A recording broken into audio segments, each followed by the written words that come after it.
എനിക്കുള്ളതൊക്കെ നിനക്കാ. നിനക്കെന്ന് പറഞ്ഞാൽ അരുണ്. അപ്പോ പിന്നെ അതയാൾ എന്ത് ചെയ്താലും എനിക്ക് പ്രശ്നമല്ല. പിന്നെ പെട്ടെന്ന് കേട്ടപ്പോ ഞാനൊന്ന് മടിച്ചു, അത് സത്യ. അത് പണത്തിന്റെ കാര്യം ഓർത്തിട്ടല്ല. അങ്ങനെ ഒരു ഫ്ലാറ്റ് ഉണ്ടാവുക, അതിൽ നിങ്ങളുടെ കൂട്ടുകാരെല്ലാം ഉണ്ടാവുക, സ്വാഭാവികമായും അങ്ങോട്ട് താമസം മാറിയാലോ നിങ്ങൾക്ക് തോന്നിയാലോ ഒറ്റപ്പെട്ടു പോകുന്ന പേടിയുണ്ടാ. അക്കാര്യത്തിൽ അങ്കിള് പേടിക്കണ്ട. അങ്കിളിനെ ഞങ്ങൾ ഒറ്റപ്പെടുത്തില്ല ഒരു കാലത്തും. ഏതായാലും ഇത് ഫാദറിനോടൊന്ന് ചോദിക്കട്ടെ. അരുൺ, നമുക്കൊന്ന് പുറത്തു പോകണം കേട്ടോ. ഒരു പർച്ചേസ് ഉണ്ട്. എന്താ വിശേഷിച്ച്? എന്റെ ഫ്രണ്ട് ഇല്ലേ ആര്യ, അവള് നാളെ വരാൻ സാധ്യതയുണ്ട്. വന്നാ പിന്നെ 1-2 ദിവസം ഇവിടെ നിൽക്കുമായിരിക്കും. അച്ഛന് മനസ്സിലായില്ലേ ആര്യയെ? മനസ്സിലായി. മോളുടെ ഏറ്റവും അടുത്ത ചങ്ങാതിയല്ലേ. എന്ന് പറഞ്ഞ എന്റെ മോളുടെ ജീവിതത്തിൽ സ്വാധീനിക്കുന്ന വാക്കുകൾ പറയുന്ന ഒരേ ഒരാൾ. അച്ഛൻ അവളെ കുറിച്ച് നല്ല അഭിപ്രായമാണല്ലോ. കൊറേയൊക്കെ ഞാൻ പറഞ്ഞിട്ടുണ്ട്. ബാക്കിയൊക്കെ അവള് വരുമ്പോ അച്ഛൻ നേരിട്ട് തന്നെ പറഞ്ഞാ മതി. സന്തോഷായിക്കോളൂ. അല്ല, പിന്നെ അരുണിന്റെ പരിപാടി എങ്ങനെയാ? എന്റെ പരിപാടി എന്ന് പറഞ്ഞ അവൾക്ക് ഈ നാടൊക്കെ ഒന്ന് കറങ്ങി കാണുന്നുണ്ട്. ഞാൻ തനിച്ച് അവളെ കൊണ്ടുപോകുന്നതിൽ അർത്ഥമൊന്നുമില്ല. ഒന്നിച്ചെപ്പോഴാ പോകാൻ പറ്റുക? ഹോസ്പിറ്റലിലെ കാര്യം നോക്കണോടോ. അവിടുത്തെ കണ്ടീഷൻ നോക്കിയിട്ട് നമുക്ക് പ്ലാൻ ചെയ്യാം. അതുപോലെ അതെ, ഹോസ്പിറ്റലിൽ നിന്ന് ഇറങ്ങാതിരിക്കാൻ 1000 കാരണങ്ങൾ കിട്ടും. ഇറങ്ങണമെങ്കിൽ അരുണിന്റെ ഒറ്റ തീരുമാനം മതിയാവും. എന്ന് പറഞ്ഞാ ഇറങ്ങാൻ അരുൺ തീരുമാനിക്കണം എന്ന്. തനിക്ക് പ്രിയപ്പെട്ട ഒരു കൂട്ടുകാരി വരുമ്പോ അയാളെ ഹാപ്പി ആക്കേണ്ടത് എന്റെയും കൂടി ഉത്തരവാദിത്വമല്ലേ? ചെയ്തേക്കാം. അല്ലെങ്കിൽ ആരെയും കൊണ്ട് ഞങ്ങൾ പുറത്തേക്ക് പോകുമ്പോഴേ അച്ഛനും വന്ന് കൂടാൻ കേട്ടോ. ഒരു ചേഞ്ച് ആവുമല്ലോ. ജീവിതത്തിൽ ഇടയ്ക്കിടയ്ക്ക് വന്നു പോകുന്ന ചേഞ്ചുകളിലൊന്നും എനിക്കിപ്പോ വലിയ വിശ്വാസമൊന്നുമില്ല. ഈ വീട്, അതിന്റെ ചുറ്റുപാട്, നിങ്ങള്, പിന്നെ ഫാദർ, എന്റെ ലോകം പൂർണ്ണമായി അതിലേക്ക് ഒതുങ്ങി. ഞാൻ ഹാപ്പിയാണ്. ഒരുപക്ഷെ അങ്കിളിന്റെ പ്രായം എത്തുമ്പോ നമ്മൾ ഇതുപോലെയൊക്കെ പറഞ്ഞു കൊടുക്കുമായിരിക്കും അല്ലേ സ്നേഹ? അതെ, എന്റെ ഭാഗത്തുനിന്ന് എന്തായാലും പ്രതീക്ഷിക്കണ്ട. എനിക്ക് ഈ ജീവിതം എന്ന് പറഞ്ഞാ ഇങ്ങനെ അടിച്ചു പൊളിച്ച് നടക്കാനുള്ളതാ. അതിനിപ്പോ പ്രായമായാലും ഞാൻ ജീവിതത്തെ പോസിറ്റീവായിട്ട് കാണും. എന്താ മിസ്റ്റർ രംഗനാഥൻ, അതല്ല അതിന്റെ ശരി? ഓരോരുത്തർക്കും ഓരോരുത്തരുടെ ശരി. എന്നാ ഞങ്ങൾ പുറത്തേക്ക് പോകാൻ റെഡി ആവട്ടെ. അരുൺ വാ. ശരി.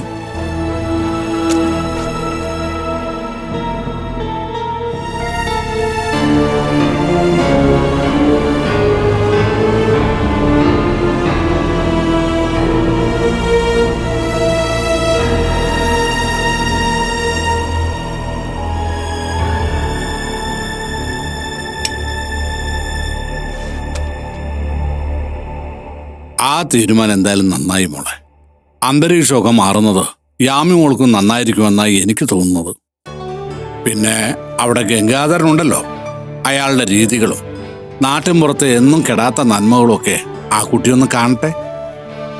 അച്ഛൻ്റെ അടുത്ത് കുറച്ചു ദിവസം പോയി നിൽക്കണമെന്ന് എപ്പോഴും ആലോചിക്കാറുള്ളതാ. സാധിക്കാറില്ല. യാമിക്കും യദുനും അച്ഛൻ പറഞ്ഞത് കേട്ടിട്ട് അവിടെ കാണാനും നിൽക്കാനും ഒക്കെ കൊതിയുണ്ട്. എല്ലാം നന്നായി നടക്കട്ടെ മോളെ. എന്തൊക്കെ ആയാലും ഒരു കാര്യത്തിലും മൈഥിലിക്ക് സമാധാനമുണ്ടല്ലോ. എന്തോ ഒരു വിഷമം മനസ്സിനെ പിടിച്ചൊലിച്ചപ്പോഴും അവൾ ഒട്ടിച്ചേർന്ന് നിൽക്കാൻ ആഗ്രഹിച്ചത് മൈഥിലിയോടല്ലേ. എത്ര പെട്ടെന്നാ അമ്മയോടുണ്ടായ വൈരാഗ്യം ആ കുഞ്ഞിന്റെ മനസ്സിൽ നിന്ന് മാഞ്ഞുപോയത്. അതെനിക്ക് അത്ഭുതമാണ് ഫാദർ. ഒരു സമയത്ത് ഞാൻ ചിന്തിച്ചു പോയിട്ടുണ്ട്, അവളുടെ മനസ്സിൽ ഒരു ഇത്തിരി ഇടം പോലും എനിക്കില്ലല്ലോ എന്ന്. അത് തെറ്റാണെന്ന് തെളിഞ്ഞു. കുറെ കാലം മൂടി വെച്ച് പെരുമാറിയെങ്കിലും എന്റെ മോൾ എന്നെ സ്നേഹിക്കുന്നുണ്ട്, മനസ്സറിഞ്ഞ് സ്നേഹിക്കുന്നുണ്ട്. എല്ലാ മതവും ഒരുപോലെ പറയുന്നൊരു കാര്യമുണ്ട്. നിങ്ങൾ നിങ്ങളുടെ കർമ്മം വിട്ടുവീഴ്ചയില്ലാതെ അങ്ങ് ചെയ്തുകൊണ്ടിരിക്കുക. ആത്യന്തികമായിട്ട് അതിനൊരു ഫലമുണ്ടാകുമെന്ന്. കുഞ്ഞ് മൈഥിലിയെ വെറുക്കുമ്പോഴും അമ്മയുടെ ഒരു ഉത്തരവാദിത്തങ്ങളും മൈഥിലി വിട്ടുവീഴ്ചയില്ലാതെ ചെയ്തിരുന്നില്ലേ? അപ്പൊ പിന്നെ അതിനൊരു കൂലി ഉണ്ടാവുമല്ലോ. പോയി കഴിഞ്ഞാൽ എത്ര ദിവസം കഴിഞ്ഞ് വരാൻ പറ്റുന്നൊന്നും പറയാൻ പറ്റില്ല. കാര്യങ്ങളൊക്കെ അരുണിനെ ഏൽപ്പിക്കണമെന്ന് ഞാൻ തീരുമാനിച്ചിരിക്കുന്നത്. അവനിപ്പോ വരും. ഫാദറും കൂടെ അരുണിനോടൊന്ന് പറയണം. ഉത്തരവാദിത്തങ്ങളില് പഴയ കർക്കശ നിലപാടുകളൊന്നും അവനിപ്പോ ഇല്ലാന്നറിയാലോ. അറിയാം മോളെ. തൊട്ടടുത്ത് വിവാഹം കഴിഞ്ഞാലേ ഉള്ളൂ. അതിൻ്റെ ഒരു പുതുമോടിയൊക്കെ കാണുമല്ലോ. പക്ഷേ അവൻ അങ്ങനെ വഴിതെറ്റി പോകുന്നില്ല. അയ്യോ ഫാദർ, ഞാൻ അങ്ങനെ പറഞ്ഞതല്ല. അരുണിനെ എനിക്ക് നന്നായിട്ട് അറിഞ്ഞൂടെ. പല കാര്യങ്ങളിലും കൃത്യതയിൽ എന്നോട് മത്സരിക്കുന്ന ഒരാള്. പെട്ടെന്ന് ചിലതൊക്കെ മറന്നു പോവാ, ചിലതൊക്കെ മാറ്റിവെക്കാന്ന് പറയുമ്പോ എന്തോ ഒരു ടെൻഷൻ, അത്രയേ ഉള്ളൂ. ഓരോരുത്തരും അവരവരുടെ കുടുംബജീവിതം സെറ്റ് ചെയ്യുന്നത് ഓരോരോ രീതിയിലല്ലേ.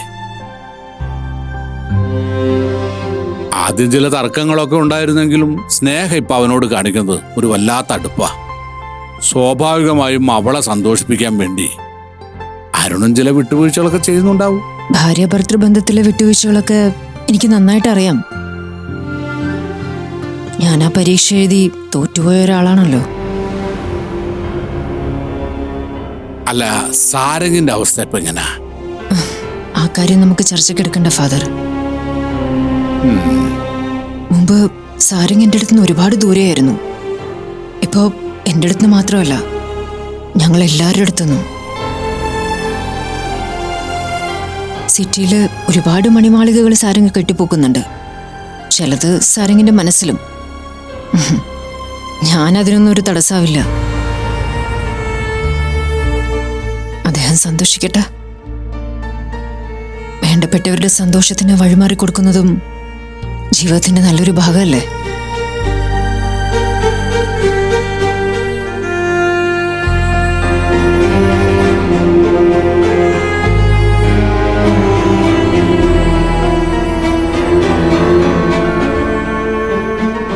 ഞാൻ ഏകദേശം പാക്കിംഗ് എല്ലാം കഴിഞ്ഞു.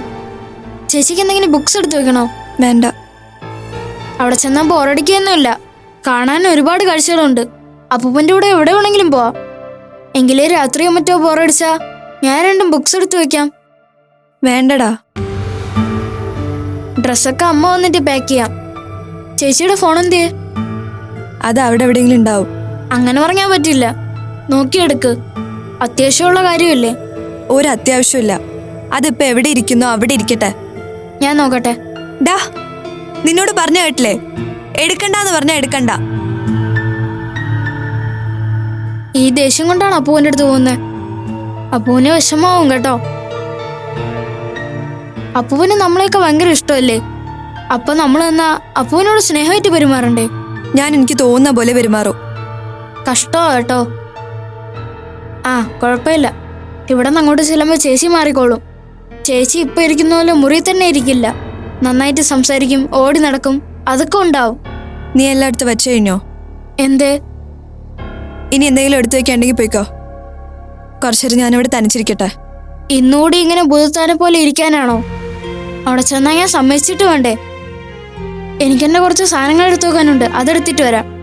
അതൊരു വേണമെങ്കിൽ ചേച്ചി റെസ്റ്റ് എടുത്തോ. ഡാ, നിന്റെ അടുക്കിപ്പറകളെ കഴിഞ്ഞ് അവിടെ തന്നെ ഇരുന്നാ മതി. എന്നെ ശല്യം ചെയ്യാൻ വരണ്ട. ഇവിടെ ഇങ്ങനെ, അവിടെ ചെല്ലുമ്പോ എങ്ങനെയാന്തോ. പാവ അപ്പൂപ്പനെ ഭ്രാന്ത് പിടിപ്പിക്കില്ലേ?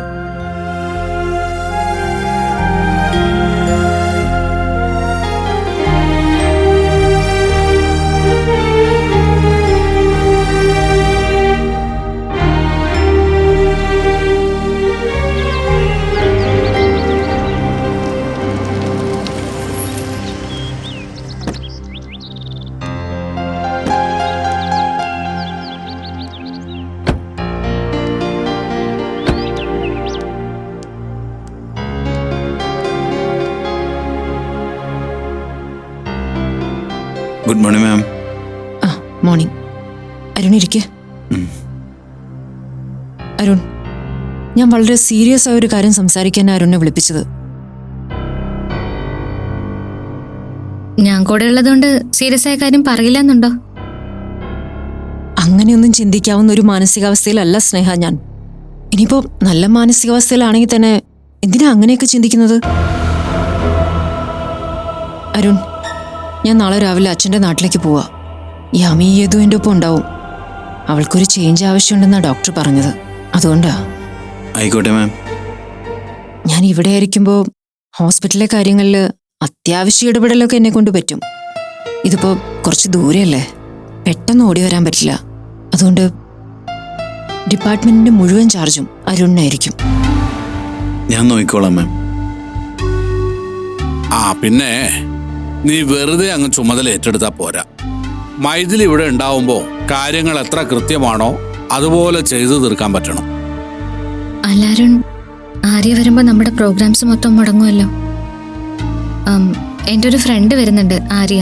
അവള് 2 ദിവസം ഞങ്ങളുടെ കൂടെ ഉണ്ടാവും. സത്യത്തിൽ ഞങ്ങൾ അതിനു വേണ്ടിയുള്ള പർച്ചേസിന് ഇറങ്ങാൻ തുടങ്ങുമായിരുന്നു. അവളുമായിട്ട് 1-2 ട്രിപ്പും പ്ലാൻ ചെയ്തിട്ടുണ്ടായിരുന്നു.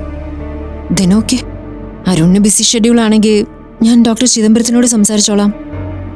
അതിന്റെ ആവശ്യം എന്താ മോളെ? കൂട്ടുകാരി വരുന്നു, ഒപ്പം യാത്ര ചെയ്യുന്നു എന്നൊക്കെ പറയുന്നത് എപ്പോ വേണമെങ്കിലും ചെയ്യാവുന്ന ഒരു കാര്യമല്ലേ? ഹോസ്പിറ്റലിലെ കാര്യം അങ്ങനെയല്ലല്ലോ. മാത്രമല്ല മൈഥിലിയുടെ ചുമതലകള് പൂർണ്ണമായിട്ട് നോക്കാൻ അരുണിന് കിട്ടുന്ന ഒരു അവസരം കൂടിയല്ലേ. ഏത് ഉദ്യോഗത്തിനായാലും അവസരങ്ങൾ ഉപയോഗിക്കുന്നതാണല്ലോ അതിന്റെ ഒരു മിടുക്ക്. എന്താടാ നിന്റെ അഭിപ്രായം? കുഴപ്പമില്ല ഫാദർ. സ്നേഹയുടെ ഫ്രണ്ട് വരുന്നു പോകുന്നു. ഡ്യൂട്ടി സമയം കഴിഞ്ഞ് ഞാനത് അറേഞ്ച് ചെയ്തോളാം. അരുൺ, ഞാൻ ഒന്നുകൂടി പറയാ, എന്തെങ്കിലും സാധ്യത കുറവുണ്ടെങ്കിൽ അതിപ്പോഴേ പറയണം. തന്നെ ഒരു കാര്യം ഏൽപ്പിച്ചിട്ട് എനിക്ക് ഹോസ്പിറ്റൽ മാനേജ്മെന്റിന്റെ മുന്നിൽ തല താഴ്ത്തി സംസാരിക്കേണ്ടി വരരുത്. എന്ന് പറഞ്ഞാ മാമിനെ നാണം കെടുത്തരുത് എന്നല്ലേ പറഞ്ഞത്? അരുൺ, അത്രക്കേ ഉള്ളൂ അരുണിനെ കുറിച്ചുള്ള വിശ്വാസം. ഞാൻ ഈ പറയുന്നത് ഏതർത്ഥത്തിലാണെന്ന് അരുണിന് മനസ്സിലാവുന്നുണ്ടെന്നാണ് എന്റെ വിശ്വാസം. ഫാദർ, എന്നാ പിന്നെ ഞാൻ ഇറങ്ങട്ടെ. മോള് ധൈര്യമായിട്ട് പൊക്കോ. ഇറങ്ങട്ടെടാ. നാളെ എപ്പോഴാണ് പുറപ്പെടുന്നത്? അതിരാവിലെ തന്നെ ഇറങ്ങണമെന്ന് വിചാരിക്കുന്നുണ്ട്. കുറച്ച് ഡ്രൈവില്ലേ? പറ്റുമെങ്കിൽ ഞാൻ രാവിലെ അങ്ങോട്ട് വരാം. അതൊന്നും വേണ്ട. പറഞ്ഞേൽപ്പിച്ച കാര്യങ്ങൾ കൃത്യമായിട്ട് ചെയ്താൽ മതി.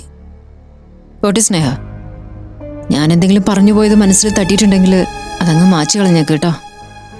ജീവിതം എന്നെ പരീക്ഷിക്കുന്ന സമയമാണ്. എല്ലാ വാക്കുകളും സൂക്ഷ്മമായിട്ടൊന്നും തിരഞ്ഞെടുക്കാൻ പറ്റില്ല.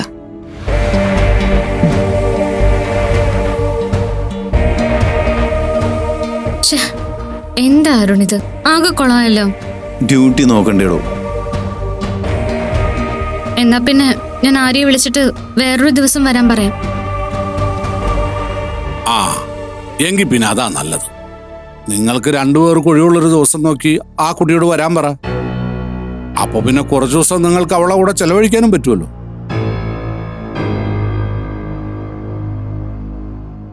അരുൺ, നമുക്ക് പോവാം.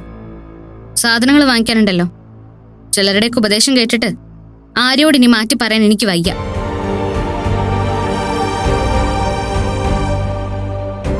ഉത്തരവുകളൊക്കെ അനുസരിച്ച് കഴിയുമ്പോ അരുണിന് സൗകര്യം ഉണ്ടെങ്കിൽ വന്നാ മതി. ഫാദർ, ചെല്ലടാ.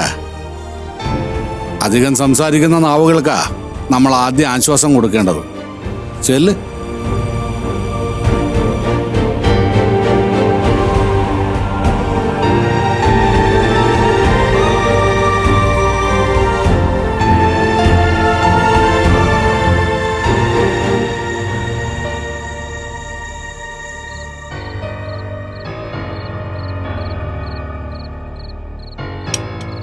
നമ്മള് വെളുപ്പിനെ പോവോ അമ്മേ?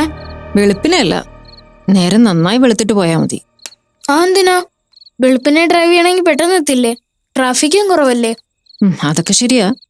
പക്ഷെ ഇത്ര ദൂരം ഡ്രൈവ് ചെയ്യാനൊന്നും എന്നെ കൊണ്ട് പറ്റില്ല. അതുകൊണ്ട് ഞാനൊരു ഡ്രൈവറെ അറേഞ്ച് ചെയ്തിട്ടുണ്ട്. സുമയുടെ കാര്യം എങ്ങനെയാ? നിങ്ങൾ ഇറങ്ങുന്നതിന്റെ കൂടെ ഞാനും ഇറങ്ങോ? മാഡം വന്നിട്ട് വിളിച്ചാ മതി, ഞാൻ വന്നോളാം. ആ വഴിക്ക് അങ്ങ് പോയി കളയരുത്. ഞാൻ വിളിക്കുമ്പോ വന്നോളണം. പണിക്ക് പോകുന്നുണ്ടെങ്കിൽ ഞാൻ ഇവിടെ തന്നെ നിൽക്കൂ. അക്കാര്യത്തിൽ പേടിക്കണ്ട. യാമിമോളെ, അപ്പൂപ്പന്റെ വീട്ടിൽ പോയി ഇങ്ങനെ ഇരിക്കാൻ പാടില്ല കേട്ടോ. നല്ല ഉഷാറായിട്ടിരിക്കണം.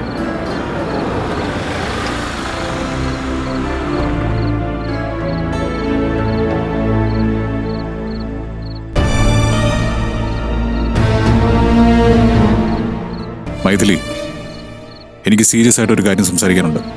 ഞാൻ ഭക്ഷണം കഴിച്ചിട്ട് വരാം. എല്ലാവരും കേൾക്കേണ്ട കാര്യം തന്നെയാ. ഇപ്പൊ തന്നെ പറഞ്ഞേക്കാം.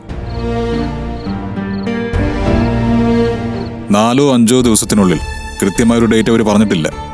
ഇൻകം ടാക്സ് ഓഫീസിൽ നിന്ന് ഒരു സംഘം ഓഫീസിലും വീട്ടിലും ഒരു വിസിറ്റ് നടത്തുന്നുണ്ട്. കുടുംബാംഗങ്ങൾ ഇവിടെ വീട്ടിലുണ്ടാവണമെന്നാ അവരുടെ നിർദ്ദേശം. അതെങ്ങനെ പറ്റും? ഞാൻ നാളെ രാവിലെ അച്ഛൻ്റെ അടുത്തേക്ക് പോവാ. ഇത് നിയമപരമായിട്ടുള്ള കാര്യമല്ലേ, എനിക്കൊന്നും ചെയ്യാൻ പറ്റില്ല. അതിന് അവര് വരുമ്പോ സാരംഗുണ്ടായ പോരെ? നിയമപരമായി നമ്മൾ ഇപ്പോഴും ഭാര്യ ഭർത്താവാണ്.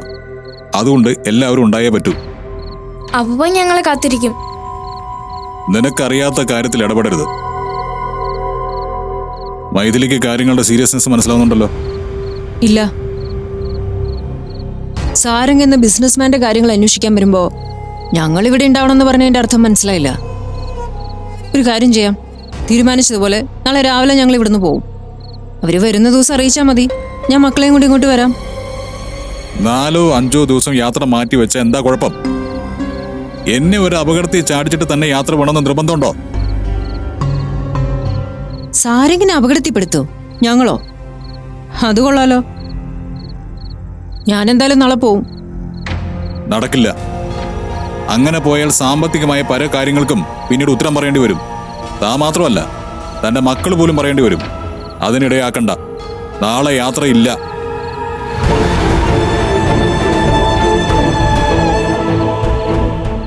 അയ്യോ, എന്തൊരു കഷ്ട ഇത്. എല്ലാം തീരുമാനിച്ചു വെച്ചിട്ട് യാത്ര മാറ്റുക എന്ന് പറഞ്ഞ. നമുക്ക് പോവാമേ. അമ്മാച്ചനോട് സംസാരിച്ചു നോക്കട്ടെ.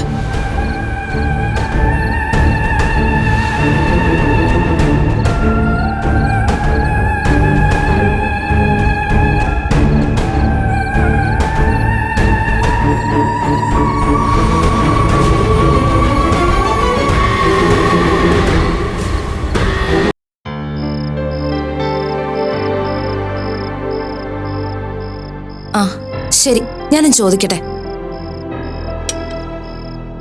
രഞ്ജിത്തെ, ഒരു സംശയം ചോദിക്കട്ടെ. എന്താ? നിങ്ങളുടെ കമ്പനിയിൽ ഒരു ഇൻകം ടാക്സ് വിസിറ്റ് നടക്കുന്നുണ്ടോ നെക്സ്റ്റ് വീക്ക്? എന്തുപറ്റി ഇൻകം ടാക്സിനെ കുറിച്ചൊക്കെ ചോദിക്കാൻ? പറ, അങ്ങനെ എന്തെങ്കിലും അറിഞ്ഞിട്ടുണ്ടോ? ഞാൻ അറിഞ്ഞിട്ടില്ല.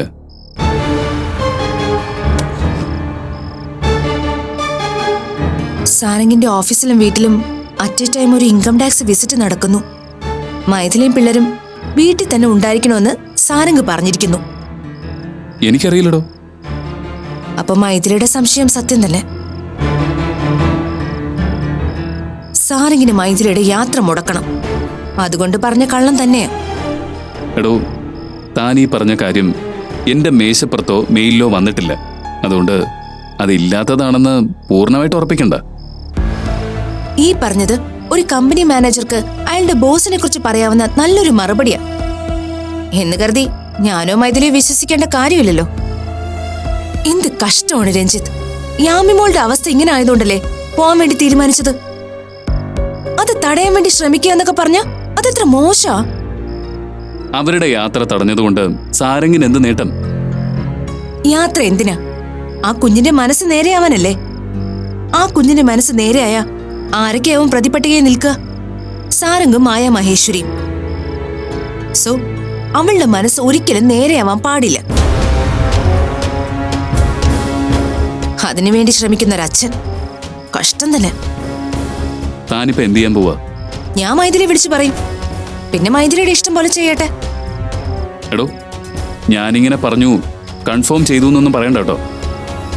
അതൊക്കെ ഞാൻ വേണ്ട വിധത്തിൽ കൺഫേം ചെയ്തോളാം. മതി. അല്ല, ആവണി ഇതെവിടെ പോയി? പഠിക്കാണോ? ആർക്കറിയാം. ഏത് നേരം ഇപ്പൊ ആ മൊബൈലില്. വാങ്ങിച്ചു കൊടുത്തത് അബദ്ധമായി പോയെന്ന് തോന്നുന്നുണ്ട്. താൻ ഇങ്ങനെ അമ്മച്ചിമാരെ പോലെ സംസാരിക്കാതോ. കുട്ടികളാവുമ്പോ കുറച്ചു നേരം ഫോണിൽ ചെലവഴിക്കുകയൊക്കെ ചെയ്യും. അത് അളവ് വിട്ട പറയാന്നല്ലാതെ. അളവ് വിട്ട് തുടങ്ങി.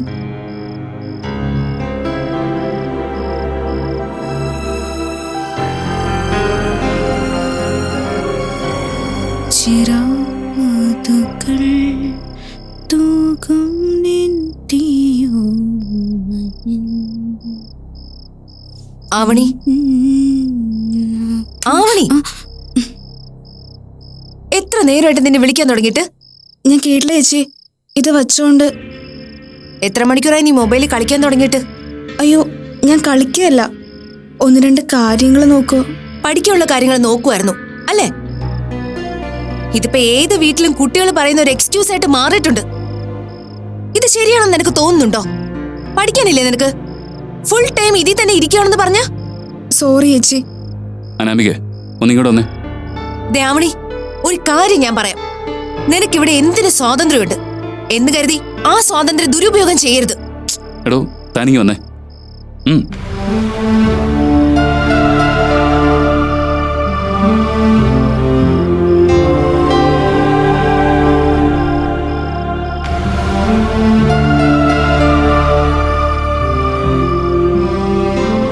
അല്ല താൻ എന്താ ഈ കാണിച്ചത്?